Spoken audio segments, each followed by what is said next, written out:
English-only policy, yan ang ipinapatupad pa rin sa ilang paaralan. Kaya naman ang nakilala kong working mom, siya na raw mismo ang gumagawa ng paraan para matutuhan pa rin ng mga anak niya ang ating sariling mga wika. Balanse ang paggamit ng Ingles at Tagalog sa tahanan ng linguist na si Mommy Joey. So you are a linguist. What Yes. does that mean? Actually, konti lang kami sa Pilipinas. No? We study languages. Actually, Philippines has a lot of languages, 166. Kami, mga linguists, inaaral namin yung mga wika para maipasa natin sa next generation. Tulad sa maraming bata ngayon, English din ang unang natutunan ng panganay na anak ni Mommy Joey. And then I realized thereafter, mga 5-year-old, and I said, parang hindi na to okay. Parang hindi niya na kami magets because nga of the internet. Kasi ang nangyayari, wala na rin tayo masyadong content in Filipino. Sinimula ni Mommy Joey ang pagturo sa kanyang mga kids ng mga salitang nakikita nila sa kapaligiran. Ano yung mga tips na pwede mong ibigay sa amin? Kung ako, hindi ako magaling sa salita, pero gusto ko pa rin na matuto yung anak ko ng Tagalog. First of all, make it very natural. Kailangan mauna muna silang makita siya sa environment. So, unahin niyo muna yung ito, iyan, iyon. Ganun. Oo, yun muna. Ang mga naranasan ni Mommy Joey noong bata ang nagsilbi niyang inspirasyon para pag-aralan ang yaman ng sarili nating mga wika. My first language is Bisaya, Ilonggo. Sabi mo Bisaya? Yes, but there's a kwento. Kasi when I was 5, I moved to Manila.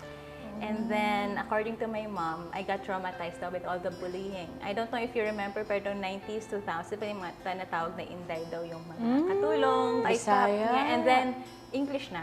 Nag-English na ako all throughout. It's amazing kasi my parents didn't give up on me.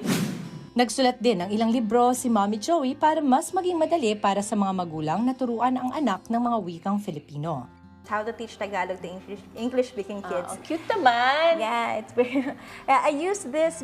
I did this in ebook format, unlike that one. It's because originally it was meant for OFWs. Yeah, this book was inspired because of my friend who called me. How will I teach my kid? He's slowly turning down into British.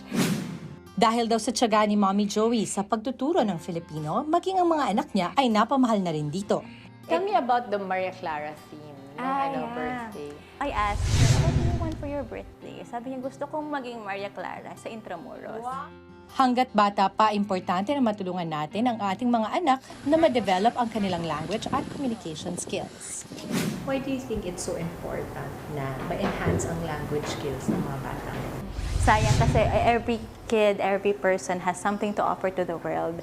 And if they don't have the means to communicate it, they won't be able to. For the parents, first of all, it's a beautiful language. And my hope is that you get to love it. You get to love it and you get to see its beauty. And also, teaching your kids will be worth it. It will take patience, yes, but it will be worth it. Ganda. Thank you, Mommy Jo. Thank you. Thank you so much. Mga kapatid, Dimples Romana po, kumpletuhin ang inyong umaga ng mga kwentong puno ng inspirasyon. Salubungin po ang bawat araw ng may ngiti at pag-asa. Kaya't mag-subscribe na po at mag-follow na sa aming social media pages ng News 5.